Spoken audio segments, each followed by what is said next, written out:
rule of law and exploring the role of technology within Nigeria's judicial system were among the cogent issues discussed under the theme Facing the Future at the 59th Annual General Conference of the Nigerian Bar Association. Welcome to CNBC Africa's special highlights of the key activities from the week-long event. I am Christy Cohn.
During his opening speech, President of the Nigerian Bar Association, Paul Usoro, reminds participants of the essence of the annual event. Keynote speaker and President of the International Bar Association, Horacio Bernardes Neto, adds that the high numbers of young participants at the event attests to the relevance of the theme of the conference. We are known as the voice of the voiceless. We are the ones who speak for everyone in Nigeria. The second reason why we have this conference is actually to place those contemporary issues, discuss them, understand how it benefits us lawyers, the relevance to the ordinary Nigerian person, and in fact, for our country. I think bar associations in general, they are successful if in their meetings there are young people. Because since we are talking about the future, I think that it is important that they tell us what they want from the future. Declaring the conference open on behalf of Nigeria's President Muhammadu Buhari, whom he represented, Nigeria's Attorney General Abubakar Malami stressed his belief that the 2019 NBA conference would reaffirm the position of Nigeria's legal body as a critical voice in the country. His Excellency, President Muhammadu Buhari, regretted his inability to be here this afternoon, in line with a well-cherished tradition by which he was physically present to declare open the annual General Conference of Nigerian Bar Association, which he graciously personally attended last year. I am hopeful that this conference will reaffirm and consolidate the position of the Nigerian Bar Association as a critical stakeholder in the affairs of our great nation. I equally appreciate the Nigerian Bar Association for its mature engagement with the bench and other arms of government.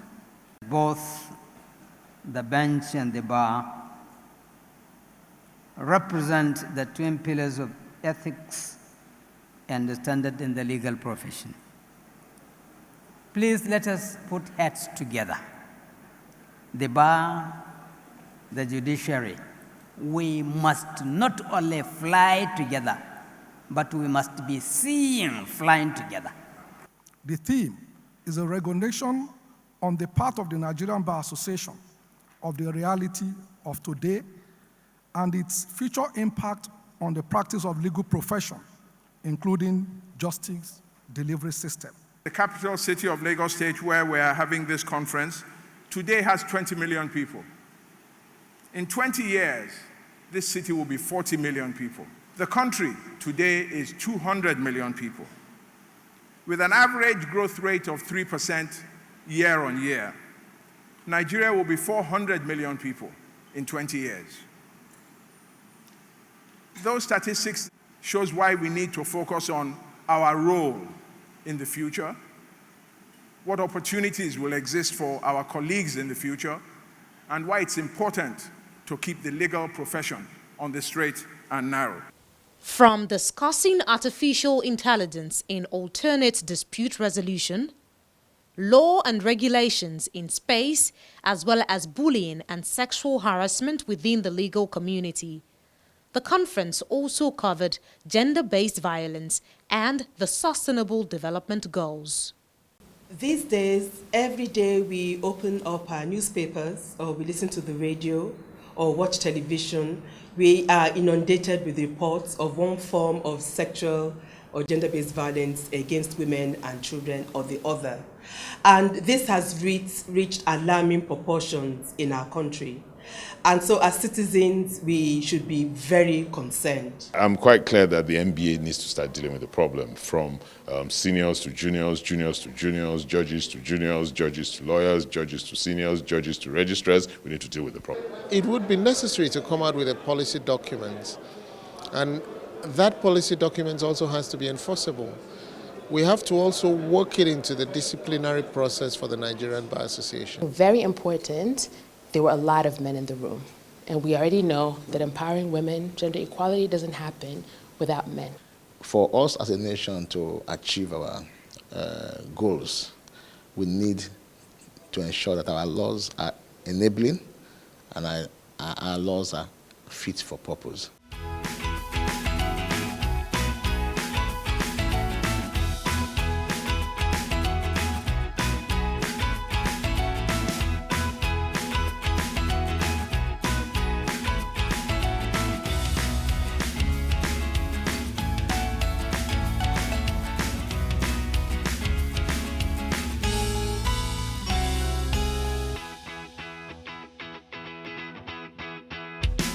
The present government in Nigeria has done a lot by encouraging airlines through tax waivers, zero import duty on commercial aircraft acquisitions.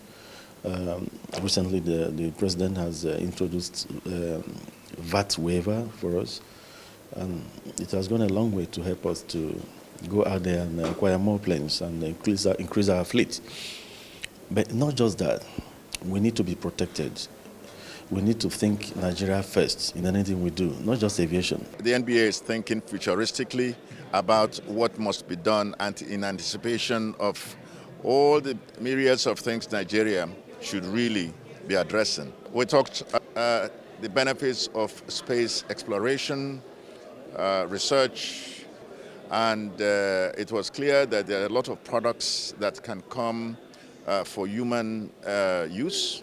Other key conversations at the conference covered the rule of law, liberalization of Nigeria's aviation sector, among others. Frankly, we talk of financial autonomy. I'm not saying they shouldn't allow the courts to sort of run their own budget, but I don't think that is what is going to make our judiciary independent. All payments, for filing fees, are done electronically now. You don't pay cash for anything. So a lot is being done in terms of using technology to enhance and connect lawyers with the judicial process. Unless we have a clear idea about our constitutional framework, it will be difficult to make developmental progress. How do we intend to advise the government of our constitutional requirements? The discussion has been politicized by people talking about restructure, and I don't believe in that language. I believe it has become controversial. So the NBA can deconstruct the argument.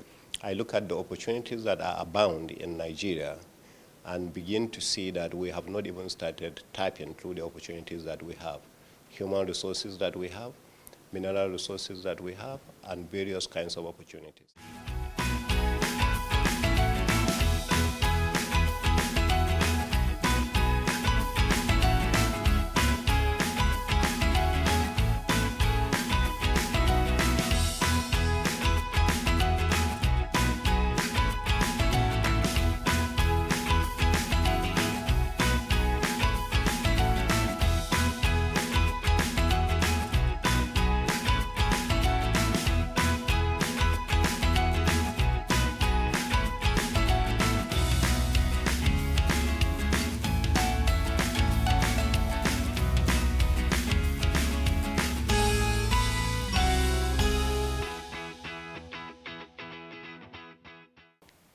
held across various halls spanning 2 key locations in Lagos, Eco Hotel and Harbour Point. The Nigerian Bar hosted 12,000 delegates across 41 sessions, 4 plenaries, 206 speakers, as well as 5 social events, including musicals.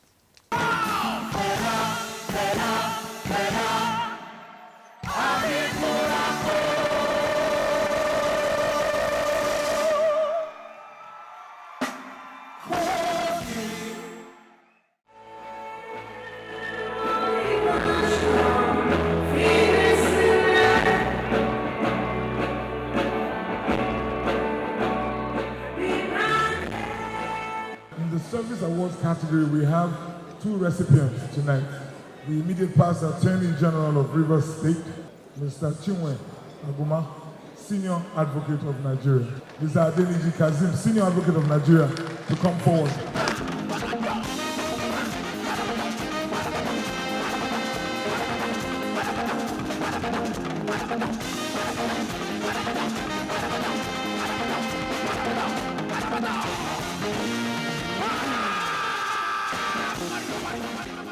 The Nigerian legal space can be so much more. And there's so many changes going on in the world today around the legal profession. And it's time that we as Nigerian lawyers caught on the face of the legal profession is actually changing. And it's like a dinosaur. If you don't get with the program, you will die. In fact, what we call the future here is the present in some other jurisdictions, really. You know, at the MBA, we have sections. Section on business law, section on legal practice, and section on public interest and development law. We need not reinvent the wheel. Let us anticipate. So the feedback is that, yes, we're moving in the right direction, and the people are happy. So have we achieved what we set out to achieve?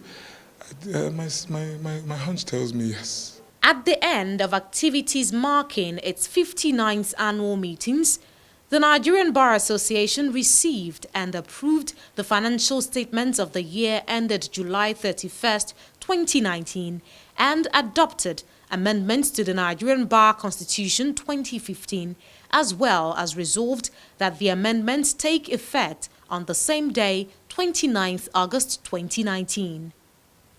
Over the week-long activities, we had experts and legal luminaries explore a myriad of issues, including upholding the Nigerian Constitution, the rule of law, all summed up essentially under the central theme, Facing the Future, the theme for the 59th Annual General Conference of the Nigerian Bar Association.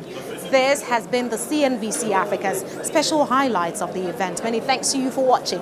I am Christy Cole. On behalf of the team and I, it's goodbye.